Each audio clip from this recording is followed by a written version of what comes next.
And before I even go into the details of this story, it's really shocking that if you're an Arsenal fan, you'll have to go back to ask yourself, when was the last time one of the best forwards in the world pushed obviously join Arsenal? I don't even remember. You know, because it is really hard to really think about, because Arsenal had been deprived of signing quality players because, first and foremost, their belief in recruitment or their recruitment policy. They couldn't obviously want to spend big on really getting in players.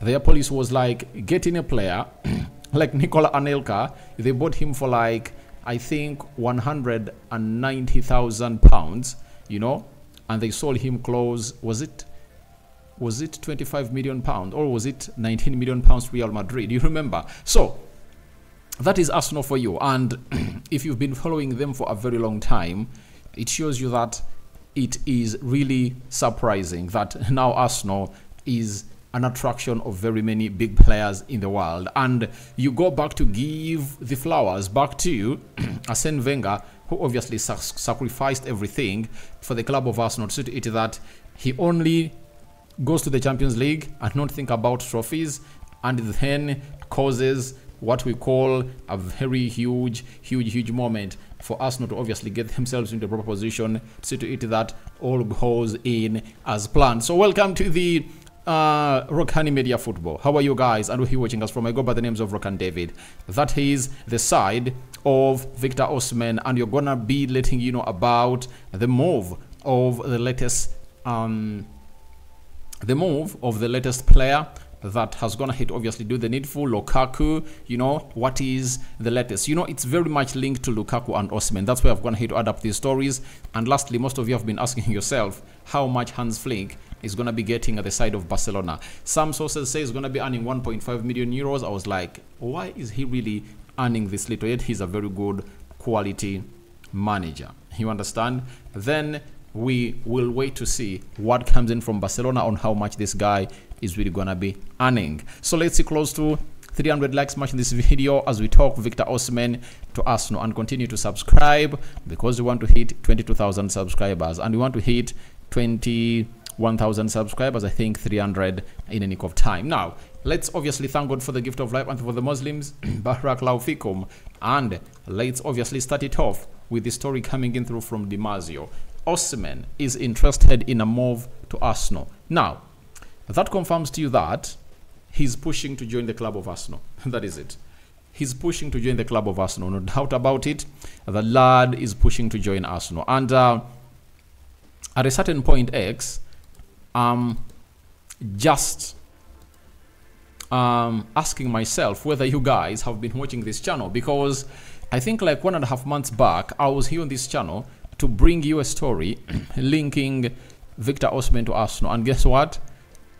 The correspondent of Arsenal for the goal, he's called Charles Watts, came out and confirmed to us that Arsenal agents were at the Emirates, were at London Conley, or the Sub-Ability Training Center, to obviously have talks with Edu on whether they are willing to obviously sign Victor Osimhen. Remember, in the summer of 2023, Arsenal were some of the teams that were linked to signing this guy.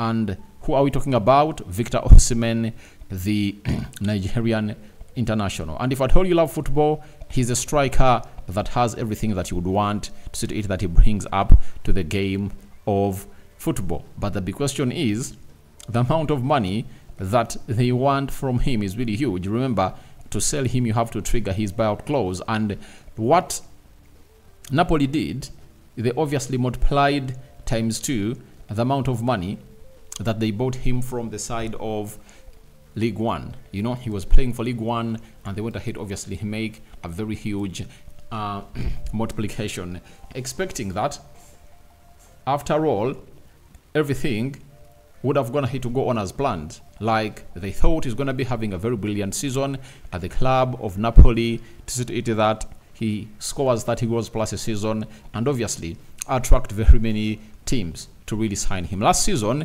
he really had a queue of clubs that were interested in signing him. For example, clubs like PSG, even put in a bid, but the bid was 80 million euros. It was really downplayed by Napoli. Then afterwards, there was Arsenal, there was Manchester United, there was Chelsea, there was Real Madrid, and very many other teams. But Napoli said, we're not going to sell this player. And I think that's the mistake that Victor Osimhen went ahead to do, because chance knocks once at every man's door. And we've always gone ahead to see to it that each and every summer, there are very many strikers that obviously show up. And this time round, there are very many strikers. Even the Serie A, there are those that have gone ahead to obviously outperform him, like Vlahovic and Zirkzee. Those two have gone ahead to outperform Victor Osimhen, and Arsenal is looking at them too. When you go to Spain, there is Morayal, who led the line for Getafe. He's one of those that is being linked to Arsenal. When you go to the Sport, the League of Portugal, you can talk about Evanilson. Then there is Jokares. You know, when you go to Eredivisie, there is Brobbey and there is Santiago Jimenez. So there are very many strikers that have gone ahead to outperform him, and they're really cheaper than him. I think the only way this deal can happen is how the president of Napoli handles it. We all know how hard he finds it, obviously, sell players. That's why you see to it that even Kim Min-jae was like, you have to put a buyout clause into my contract. And agents know how hard this guy finds it to release his players. You remember him on Khalid Koulibaly. Even when the team was offering 70 million pounds, was like, I'm not selling him, I want 100. You get? Until when he got 34 million pounds from Chelsea for this player, but he had a chance to obviously sell him and really get in like 70 million pounds. So he's a very hard guy to deal with. And I tell you, if Victor Osimhen doesn't really leave, if he doesn't leave the side of Napoli this summer through his buyout clause, I tell you, it's going to be hard for him to leave. With Antonio Conte going into the mix to manage that team, I know next season Victor Osimhen is going to obviously come up and really put in a very good shift. But I tell you, the president of Napoli will be like, I want 200 million euros. He's going to make it hard for him to leave the club, I tell you. He's going to make it hard for him to leave the club. That's why Victor Osimhen is pushing to join teams like Arsenal, because he knows that this is his only chance to leave the side of Napoli. Napoli is really a hard side to convince to obviously leave, you know, their team. So we wait and see how that pans out. But for me, the most important bit of it all is that Victor Osimhen pushing to join Arsenal. Amid this, all teams are really looking in for centre forwards. He's pushing to join Arsenal because they're having the most realistic project right now in the footballing world as far as club football is really concerned. And you have to give Arsenal credit for obviously coming up to put in that shift. And they are really the pioneers of this, and the project is really doing well. Patience has gone ahead to pay in Arsenal, but finally it has gone ahead to obviously pay off. So we wait and see how his push is really gonna go. But Arsenal is still into the into the boardroom for the discussions to obviously come up with who they want to sign. You know, they want to obviously get a person to sign in the mix to see how things are really gonna pan out. But I tell you, I don't think that even Osimhen is among the top 5 strikers that Arsenal want to sign. I've always told you that Arsenal, when it comes to obviously putting in the favorites, I think the 2 favorites for me, or the top 3 that Arsenal is looking at, Ishak, Šeško, and Jokares. Those are the top 3. And I even believe that strikers like Brobbey, Zirkzee are really ahead of Victor Osimhen. And Victor Osimhen is obviously like sixth fiddle into the pecking order of Arsenal. And you can't tell me that Arsenal is going to miss out on all those strikers. If they try to go in for Benjamin Šeško, I know Arsenal will win the race. Jokares, they will. Ishak, it's all about the money race. Can they meet the realistic evaluation of Newcastle? For Arsenal, they call it unrealistic. So we're here to wait and see how things really pan out. But I'm really excited about this. That Victor Osimhen is pushing to join the club of Arsenal. But if I don't Victor Osimhen, I just have to come out and really come up with what we call a very realistic, we can call it a very realistic picture. He never had a very good season, and what he has to do is to admit that no club is going to come out and really trigger his buyout clause of 120 million euros. That is like 105 million pounds. With that bad season he had, all he have to do is he should agree with Napoli that can this be extended to next summer even. Let it be there for 2 summers. You understand? Such that when you come out and really perform very well under Antonio Conte, you can obviously pave your way again, because you'll be like 25, 26 years of age next summer. Because unless Saudi Arabia, and he went ahead to say no to it, we all know that Saudi Arabia is interested in signing the player. Teams in Saudi Arabia are interested in meeting and breaking that release clause. But Victor Osimhen hasn't wanted it that way. He wants to play in the Premier League and he wants to play for one of the best teams in Italy. And having gone ahead to take them to the trophy or to the triumph of winning the Scudetto for the last 30 years, he is really feeling that maybe it's a big club in Italy and he needs to stay here. And the Antonio Conte factor might obviously play a part in convincing him to stay at the side of Napoli. But he is choosing Arsenal. Something that I believe Arsenal is not going to do. To buy Victor Osimhen with that amount of money, I think it will be a waste of cash when the likes of Gyökeres, Šeško, Santiago Jimenez are really going to cost cheap. Plus the likes of Zirkzee. Fabrizio Romano on Romelu Lukaku. He said, Chelsea and Napoli are currently working on swap deal between Victor Osimhen and not working on swap deal between Victor Osimhen and Romelu Lukaku. Chelsea insist on £38 million release clause for any club keen on signing Romelu Lukaku this summer transfer window. That is what you are getting in from Fabrizio Romano. Now, there are rumors bubbling around Stamford Bridge, that there was a deal that Chelsea are trying to sign Victor Osimhen, and they're trying to use Lukaku as a make weight, and the make weight of Lukaku might obviously cost like 30 million euros, and then or 38 million pounds, and then Chelsea might obviously offer like 60 million pounds to the side of Napoli to obviously getting this guy. But Fabrizio has gone ahead to dispute all this, and he says this is really wrong, and what Chelsea want, they want 38 million pounds to really trigger the release clause of Romelu Lukaku. And I don't know whether they're obviously gonna sell this guy, but as I told you earlier this season, that Lukaku is now thinking of going to play in Saudi Arabia. After playing in the Euros with Belgium, he believes that he has to really get off this elite stage to go and play in Saudi Arabia. And Chelsea really have some good connections in Saudi Arabia. Remember the number of players they sold that side.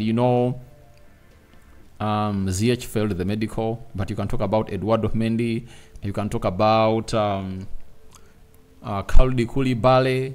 Who else? They sold like 3-4 players to the Saudi League, and they really got in some huge amount of money that enabled them to get in players like Romelu Lavia. They had to bring in Moise Caicedo, Carl Palmer, and very many others. So they really have some huge connection that side, and I know if there is anything they're really building around, they might be looking to sell Romelu Lukaku to that side of Saudi Arabia. So wait and see how that pans out, but there is no link of of Chelsea and the side of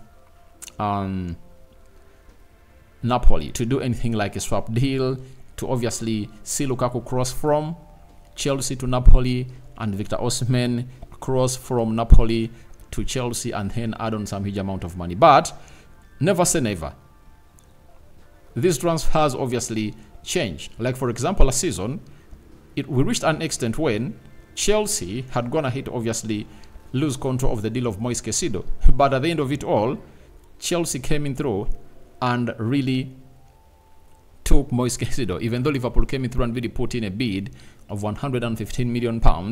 The player decided to go to Chelsea, but Chelsea reached an extent when they had obviously pulled out of the deal, but they later returned with the money. So you never know, we might be saying Chelsea is not really going in for Victor Osimhen, and they might obviously find themselves going in for him, depending on who they sell and how they sell them, because they want to sell Chalobah and Conor Gallagher, and they expect to get like £80 million from the sale of those two players. You understand? So it's just a moment of time, and you know, time is always moving. This is the 1st of June, and very soon we'll be getting to know what exactly is going to be happening at these players. Now we go to Play to Go, revealing to us the exact salary that this guy is going to earn, and we've been told that there are many incorrect reports about his salary circulating. Understand Hans Flick's salary at Barcelona is around 9 million euros to 11 million euros gross per year, plus potential bonuses. Now I was like shocked that this guy is going to be earning 1.5 million euros. I was like, who does this? Who does this? Is this guy doing charity? Yet the answer is no. The guy was really doing what you call his job. And I was like, Hans Flick can't go in for this amount of money. And I waited and I really went ahead to see this story. Though on my X account, I went ahead to obviously post it. But finally we get to know how much this guy is really gonna be paid. You get? If you look at 9 million euros, that means that he's gonna be earning close to, I think, 150,000 euros a week. Is it even? I think it's even more, because 150,000 euros a week, that is 600,000 euros a month times 12, that is 7.2, meaning that he's going to be earning around 170,000, right? 170,000 to 180,000 euros a week. So we wait and see how that pans out, but he's going to be the man to take Barcelona forward, and I believe they're going to have to make a right choice, because all these players will easily understand what he does, and they'll give him a benefit of doubt to see to it that a lot comes his way as a guy who has gone ahead obviously put in a very good show for the side of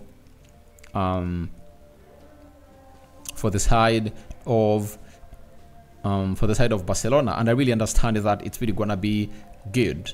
He is pointing now on players at Barcelona that should stay and those that should be sold, and João Felix is one of those, Frankie de Jong is one of those, and we don't know whether they will have what we call the financial really muscle to keep this guy in here and obviously take them to where they deserve to be. So guys, I call upon for your reactions into the comment section below on Victor Osimhen pushing to join Arsenal. What do you make about it?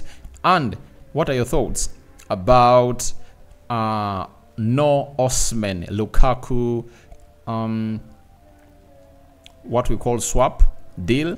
And lastly, the salary that this guy is going to be earning at Barcelona, is he worth it, or they've gone ahead to give him less according to this reputation that is going to be built for a very long time? Rokani David is my name. I sign out for now. See you later. Second video of the day.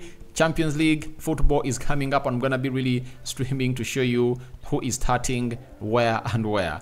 May the living true God bless you abundantly. Rokani David remains my name. I sign out for now. See you later. And for the Muslims, Barakallahu Fikum. We out.